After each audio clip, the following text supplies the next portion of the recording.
Buenos días, hoy celebramos la memoria de los santos Cosme y Damián. Son patronos junto con San Lucas de los médicos, porque esa fue su profesión. También se les llama como los no cobradores, porque ejercían la medicina sin cobrar nada a los pacientes pobres. Lo único que pedían es que les permitieran hablarles por unos minutos acerca de Jesucristo y de su Evangelio.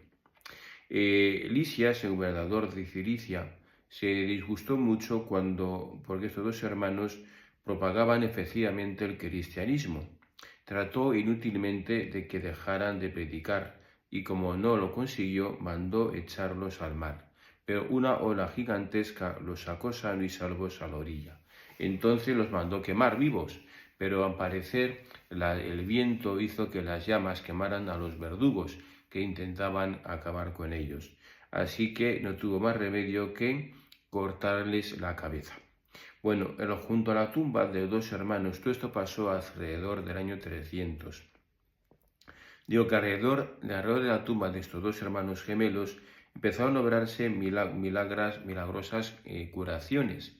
Entre ellas, el emperador Justiniano de Constantinopla padeció una grave enfermedad, se encomendó a estos dos santos mártires y fue curado. Los santos hermanos gemelos, Cosme y Damián, los dos médicos. Bueno, y parecido a esto también es el Evangelio de la misa de hoy, en el que se nos cuenta que Herodes, que había mandado ya matar al Bautista, bueno, pues le hablan de Jesús, le llega la noticia de que ha aparecido un nuevo profeta que hace muchos milagros y Herodes en Tetrarca entonces pues se asusta, porque unos decían que era había aparecido Elías, otro que había vuelto a la vida uno de los antiguos profetas, y Herodes decía, Juan lo mandé decapitar yo, entonces ¿quién es este de quien oigo semejantes cosas? Y tenía ganas de verlo. ¿Qué nos sugiere esto? Mirad, pues tenemos que hablar de Jesús y tenemos que hablar bien de Jesús, pero diría que eso solo no es suficiente. Tenemos que hablar bien de Jesús, pero tenemos también que conocerle muy bien. Aquellos que hablaron a Herodes de Jesús no le conocían. Decían que sí, que era un hombre pues especial, que hacía muchos milagros, que predicaba muy bien, pero no llegaron al conocimiento profundo de Cristo. Conocían los hechos de Jesús, pero no conocieron su vida.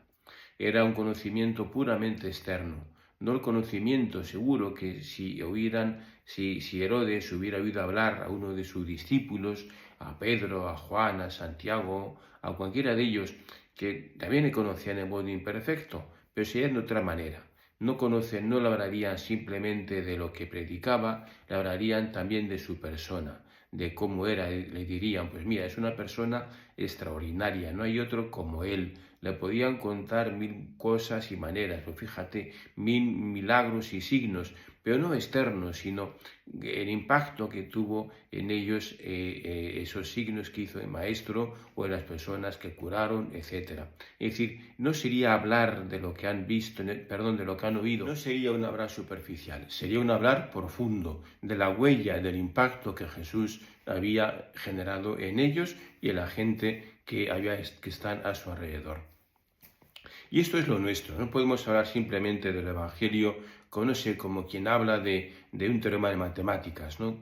Simplemente con esa frialdad.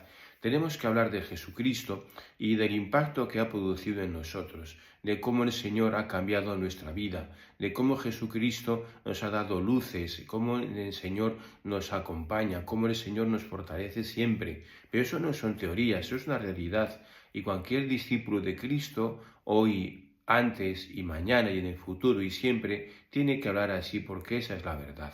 Y tiene que hablar de cómo la Eucaristía le da fuerzas, cómo el sacramento del perdón te hace nuevo, etcétera, etcétera. ¿No? Ese es el testimonio que tenemos que dar. Otra cosa sería si los cristianos habláramos de Cristo, no solo de su doctrina, que también, por supuesto, sino que habláramos de Cristo de un modo, como digo así, vivencial, lo que Cristo supone para nosotros, cómo el Señor nos transforma, cómo el Señor da sentido a nuestra existencia día a día.